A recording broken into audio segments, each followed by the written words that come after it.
بسم اللہ الرحمن الرحیم نحمدہ ونصلی علی رسولہ الکریم اما بعد 15 روزہ اسلامی عقائد کورس کا چھٹا عنوان ہے عقائد کی اہمیت و ضرورت۔ ہمارے جو اس کورس کے مبادیات ہیں ان میں اہم ترین عنوان ہے یہ عقائد کی اہمیت و ضرورت۔ پہلی بات یہ ہے کہ انسان کے پاس اپنا کچھ بھی نہیں ہے۔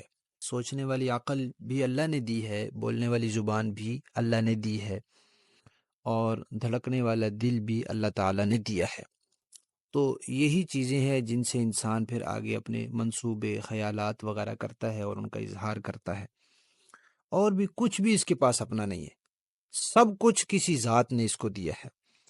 تو جس ذات نے سب کچھ دیا ہے اس کا شکر ادا کرنا اس پر ضروری ہے، اور اس کا شکر ادا کرنے کا پہلا درجہ یہ ہے کہ اس کی جو حیثیت ہے اس کو تسلیم کرے، یعنی اس کو جو اس کے بارے میں عقیدے ہیں وہ صحیح اپنائے۔ دنیا میں مثلا ایک آدمی دوسرے کا بڑا خیال کرتا ہے، اس کا مالی تعاون کرتا ہے، اس کی رعایت کرتا ہے۔ اب جس کے اوپر احسان کر رہا ہے اس کو اس کا احسان ماننا چاہیے۔ وہ کہتا ہے کہ میں احسان تو مانتا ہوں لیکن میں اس کو انسان نہیں مانتا، تو یہ کتنی بری بات ہے اور یہ کتنی ناشکری کی بات ہے۔ احسان تو مان رہا ہے لیکن اس کی حیثیت نہیں مان رہا، کہتا ہے میں اس کو انسان نہیں سمجھتا۔ تو اصل چیز ہے حیثیت تسلیم کرنا۔ تو انسان پر جس ذات کے احسانات ہیں اس کے شکر کا پہلا درجہ یہ ہے کہ اس کی حیثیت تسلیم کرے کہ وہ معبود ہے، وہ خدا ہے، وہ ایسی ایسی صفات والا ہے، اس کے بارے میں عقیدہ درست کرے۔ یہ شکر کا پہلا درجہ ہے۔ دوسری بات یہ ہے کہ اللہ تعالیٰ نے انسان کو پیدا کیا ہے کہ وہ اللہ تعالیٰ کو پہچان کر اللہ تعالیٰ کی عبادت کرے، اور عقیدہ درست کیے بغیر اللہ تعالیٰ کی پہچان ہونا ناممکن ہے۔ تیسری بات یہ ہے کہ ہمیشہ کی جو اللہ تعالیٰ نے زندگی رکھی ہے اس میں کامیابی یا ناکامی، یا یوں کہہ لیں جنتی ہونا یا دوزخی ہونا، اس کا مدار عقیدے پر ہے۔ چوتھی بات یہ ہے کہ عقیدہ جو ہے یہ بنیاد اور اساس ہے، کسی بھی چیز کی بنیاد ہے۔ جب بنیاد نہیں ہوتی تو چیز ہی نہیں ہوتی۔ اب مکان بناتے ہیں، نیچے بنیاد ہے، بنیادیں نکال دو مکان گر جائے گا۔ تو عقیدہ بنیاد ہے، اگر بنیاد عقیدہ ہٹا دیں تو پورا دین گر جائے گا، دین بچے گا ہی نہیں کچھ بھی۔ پانچویں بات یہ ہے کہ قرآن پاک کی اکثر آیات، علماء نے لکھا ہے کہ 500 آیات احکام سے متعلق ہیں، یعنی کہ 6000 سے زیادہ آیات میں سے صرف 500 آیات احکام سے متعلق ہیں، اسے شرعی احکامات ثابت ہوتے ہیں۔ باقی جو ہیں آیات ساری، اس میں اگر پچھلی قوموں کے قصے ہیں تو ان کے ضمن میں بھی بار بار عقیدے کا تذکرہ ہے۔ تو قرآن پاک کی زیادہ تر آیات عقیدے سے متعلق ہیں، اتنی اہمیت دی اللہ تعالیٰ نے عقیدے کو۔ اور انبیاء کرام علیہم الصلاۃ والتسلیمات جو آئے ہیں، ہر نبی نے سب سے زیادہ تاکید عقیدے کی ہے کہ عقیدہ درست کرو، عقیدہ درست کرو، عقیدہ ٹھیک کرو، اپنا ایمان درست کرو۔ اور ساتویں بات یہ ہے کہ عمل میں معمولی غلطی ہو جائے اس کی تلافی دوسرے طریقے سے ہو سکتی ہے، اس کی معافی بھی ممکن ہے، لیکن عقیدے کے اندر اگر معمولی غلطی ہو جائے تو وہ انسان کو ہمیشہ کے عذاب کا مستحق بنا دیتی ہے۔ آٹھویں بات کہ عقیدہ جو ہے یہ کردار کا سرچشمہ ہے، یعنی انسان کے دل و دماغ میں جو بات ہوتی ہے اس کے مطابق اس کے پھر اعمال صادر ہوتے ہیں، یعنی اس کے اعمال اس کے خیالات کے گرد گھومتے ہیں، جیسے اس کے خیالات ہوتے ہیں ویسے یہ اعمال کرتا ہے۔ اور اگر خیالات صحیح ہو جائیں تو اس کے اعمال بھی ٹھیک ہونا شروع ہو جاتے ہیں، یعنی اس کے ٹھیک ہونے کا امکان ہوتا ہے۔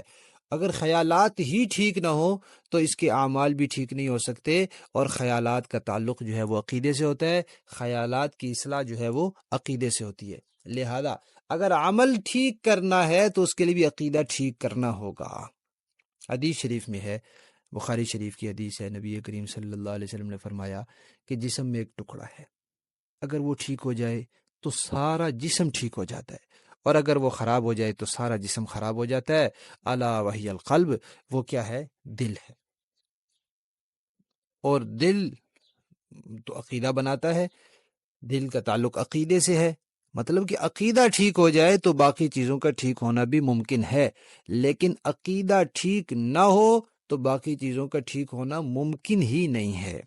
اللہ تعالیٰ کے یہاں جو اعمال ہیں وہ تولے جائیں گے، گنتی نہیں کیے جائیں گے کہ عمل کا وزن ہوگا، اس کی نماز لاؤ، اس نماز کا کوئی وزن ہے یا نہیں ہے، عمل تو کیا اس نے، نماز تو پڑھی، وضو تو کیا، رکوع بھی کیا، سجدہ بھی کیا، تسبیحات بھی پڑھی، لیکن بات اس کے دل کے ساتھ ہے، دل میں عقیدہ کیا تھا اور پھر اس کے بعد اخلاص کتنا تھا، وزن ہوگا، گنتی نہیں ہوگی۔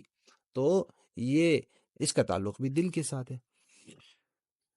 جی یہ بات گزر چکی ہے کہ عمل کی کوتاہی اللہ تعالیٰ معاف کر دیں گے، ہو سکتی ہے معاف، یعنی ممکن ہے اللہ تعالیٰ معاف کر دیں، لیکن عقیدے کی خرابی کبھی بھی معاف نہیں ہوگی۔ 10ویں بات کہ انسان کی روحانی ترقی، جیسے انسان دنیا میں مادی ترقی کر رہا ہے ایسے اس کی روحانی ترقی بھی تو ہوتی ہے، اس کی روح جو ہے وہ اللہ تعالیٰ کی طرف جو متوجہ ہوتی ہے، اللہ تعالیٰ کے قریب ہوتی ہے، تو روحانی ترقی، اسی طرح اخلاقی ترقی، اسی طرح اس کی تمدن کی ترقی، ان سب کے راستے میں عقیدے کی خرابی بڑی رکاوٹ ہے۔ جب عقیدہ خراب ہوتا ہے روحانی ترقی بھی رک جاتی ہے، اس کے معاشرے کی تمدن کی ترقی بھی رک جاتی ہے، اس کے اخلاق کی ترقی بھی رک جاتی ہے۔ اس لیے کہا جاتا ہے کہ انسانیت کی سب سے بڑی ضرورت عقیدے کی اصلاح ہے۔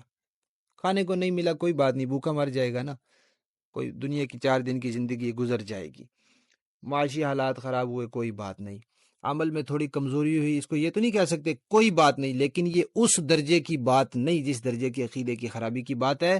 لہذا اس وقت کے ہر زمانے میں انسانیت کی سب سے بڑی ضرورت یہی رہی ہے کہ اس کے عقیدے کی اصلاح ہو، اور اسی سب سے بڑی ضرورت پر انبیاء نے اپنا سارا وقت اور سارا زمانہ لگا دیا ہے۔ نوح علیہ السلام نے اتنی لمبی عمر لگائی ہے، اسی عقیدے کی اصلاح پر لگائی ہے۔ 11ویں بات یہ ہے کہ عقیدہ ایسی چیز ہے جو ہر وقت کی ضرورت ہے، ایک لمحے کے لیے نہیں چھوڑا جا سکتا۔ نماز کبھی چھوڑی بھی جا سکتی ہے، روزہ انسان سفر میں چھوڑ سکتا ہے، مرض کی حالت میں چھوڑ سکتا ہے، بعد میں قضا کر لے گا، باقی چیزیں آگے پیچھے ہونا ان کی کوئی نہ کوئی صورت ممکن ہے، لیکن عقیدہ ایک لمحے کے لیے دل میں نہیں ہوگا، انسان ایمان سے نکل جائے گا، اسلام سے نکل جائے گا۔ زبان سے بعض اوقات مجبوری کی حالت میں کچھ اجازت دی گئی ہے کہ انسان اپنی جان بچانے کے لیے عقیدے کے خلاف بات کہہ دے، لیکن قرآن پاک کہتا ہے وَقَلْبُهُ مُطْمَئِنٌ بِالْإِيمَانِ، یہ تب ہے جب اس کا دل ایمان پر مطمئن ہو۔ تو دل سے عقیدے کا تعلق تو دل سے ہوتا ہے، زبان سے تو اس کا صرف اظہار ہوتا ہے۔ عقیدہ ایک لمحے کے لیے بھی نہیں چھوڑا جا سکتا۔ 12ویں بات یہ ہے کہ ہمارے دین کا جو پہلا امتیاز ہے اور اس کا نمایاں شعار ہے، اور جس بات پر اس کا سب سے زیادہ اصرار ہے، وہ عقیدہ ہے۔ لا الہ الا اللہ کیا ہے؟ عقیدہ ہے۔ محمد الرسول اللہ کیا ہے؟ عقیدہ ہے۔ 12ویں بات یہ ہے کہ عقیدے کی خرابی اللہ تعالیٰ کے غصے کو بھڑکانے میں زیادہ شدید ہے۔ اعمال کی خرابی سے بھی اللہ تعالیٰ کو غصہ آتا ہے، لیکن عقیدے کی خرابی سے اللہ تعالیٰ کو جتنا غصہ اور جلال آتا ہے، اعمال کی خرابی سے اتنا نہیں آتا۔ 14ویں بات یہ ہے کہ عقیدہ بیج کی طرح ہے، اچھا بیج بوئیں گے تو اچھی فصل ہے، خراب بیج بوئیں گے تو خراب فصل ہے۔ اچھا عقیدہ ہوگا تو انسان اچھا بن جائے گا، خراب عقیدہ ہوگا تو انسان خراب کا خراب ہی رہے گا۔ 15ویں بات علماء نے مثال دی ہے کہ عقیدہ ایک اکائی کی طرح ہے، آپ 1 لکھیں، 2 لکھیں، 3 لکھیں، 4 لکھیں، اس کے بعد جتنے صفر لگائیں یہ بڑھ جائے گا، 1 کے بعد 1 صفر 10 بن جائے گا، 2 صفر لگائیں گے 100 بن جائے گا، 3 لگائیں گے 1000 بن جائے گا۔ لیکن اگر 1 نہ لگائیں، خالی صفر لگاتے جائیں تو اعمال صفر کی طرح ہے، عقیدہ اکائی کی طرح ہے۔ عقیدہ ہو نہ اعمال جتنے مرضی کر لو وہ صفر ہی رہیں گے، چاہے 1,00,000 صفر لگا دو، لیکن شروع میں صرف 1 لگا دو، عقیدے کا 1 لگا دو تو وہ 1,00,000 بن جائیں گے، صفر سے 1,00,000 بن جائیں گے۔ 16ویں بات یہ ہے کہ قرآن پاک نے خراب عقیدے کو ناپاکی اور نجاست کہا ہے، اور خراب عقیدے والوں کو نجس کہا ہے۔ انما المشرکون نجس، مشرک نجس ہے، پلیت ہے، ناپاک ہے۔ کیوں؟ عقیدہ خراب ہے۔ قرآن پاک نے منافقین کو بھی نجس ناپاک کہا ہے۔ کیوں؟ بظاہر زبان سے تو اسلام کا اظہار کر رہے ہیں، لیکن دل میں عقیدہ خراب ہے۔ تو خراب عقیدہ جو ہے وہ ناپاکی ہے، نجاست ہے، پلیدی ہے۔ 17ویں بات یہ ہے کہ عقیدہ عمل پر ابھارتا ہے۔ جو آدمی اللہ تعالیٰ کو مانتا ہے وہ اللہ تعالیٰ کی عبادت کی کوشش کرے گا، ان کو راضی کرنے کی فکر کرے گا، ان کے راضی کرنے والے اعمال کرے گا۔ جو مانتا ہی نہیں وہ کیوں کرے گا؟ جو قیامت کو مانتا ہے وہ آخرت کی تیاری کرے گا، جو نہیں مانتا وہ کیوں کرے گا؟ جو رسول اللہ صلی اللہ علیہ وسلم کو اللہ کا رسول تسلیم کرتا ہے وہ تو اطاعت کرے گا، اطاعت کی کوشش کرے گا۔ نہیں کرتا، کبھی نہ کبھی اس کو خیال آئے گا کہ میں اطاعت کی فکر کروں، میں سنت کی مطابق زندگی گزارنے کی فکر کروں، لیکن جو ان کو رسول ہی نہیں مانتا، جو آپ کی نبوت کو تسلیم ہی نہیں کرتا، اس بات کا عقیدہ ہی نہیں رکھتا، وہ کیوں آپ کی اطاعت کرے گا؟ یہ عقیدہ جو ہے یہی ایسی چیز ہے جو انسان کو عمل پر ابھارتا ہے۔ خلاصہ اگر یوں نکالا جائے تو انسان جو ہے، جس کو حقیقی معنی میں انسان کہتے ہیں، وہ صحیح عقیدے سے ہی بنتا ہے۔ قرآن پاک نے کافروں کو کہا اولئک کل انعام بل هم اضل، یہ جانوروں کی طرح بلکہ جانوروں سے بھی بدتر ہیں۔ تو عقیدہ انسان کو انسان بناتا ہے، لہذا انسان بننے کے لیے ضروری ہے کہ انسان اپنے عقیدے درست کر لے۔